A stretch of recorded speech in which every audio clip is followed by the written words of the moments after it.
કેમ છો મિત્રો? અમે અત્યારે બેઠા હતા ઘરે અને ભાઈબંધનો ફોન આવ્યો કે મારી વાડીએ મીટિંગ છે. તો અમે આવેલા મીટિંગમાં.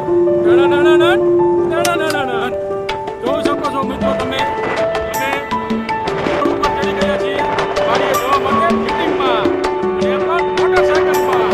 એ લાઈન સવારી અમે જઈ રહ્યા હતા. આ ભાઈબંધ છોકરો આવ્યા મારે હોટલ જવું છે. ખબર પડે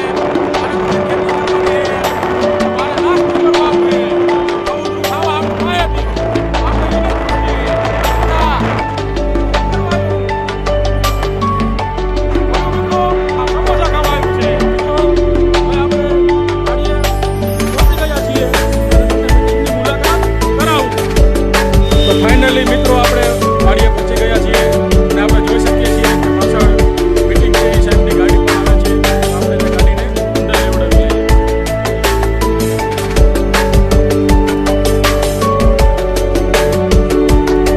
મિત્રો મીટિંગના સાહેબ પણ આવી ગયા છે. તમે જોઈ શકો છો ગાડી આગળ જાય છે. તો ફાઇનલી મિત્રો મીટિંગ ચાલુ થવા જઈ રહી છે.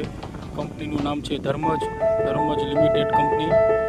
મિત્રો આપણને તેઓ મગફળીની દવાઓ વિશે જાણકારી આપશે, તો આપણે હવે તેમને સાંભળીશું.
તો મિત્રો ભાઈબંધનો છોકરો હારે આવ્યો હતો, એને આપણે પૂછીએ કે કેટલા સમોસા ખાધા. બધા કેટલા સમોસા ખાધા? તો મિત્રો આવા 3-4 છોકરા ભાઈબંધના આવે, સમોસાનો છૂટો જ આવે. તો મિત્રો ફાઇનલી બધા સમોસા ખાઈ જશે. હવે વાદળછાયું વાતાવરણ થયું છે અને ખાતા ચાલુ થઈ ગયા છે. તો મિત્રો હવે અંધારું થઈ ગયું છે, તો હવે આપણે બધા ઘરે જઈશું.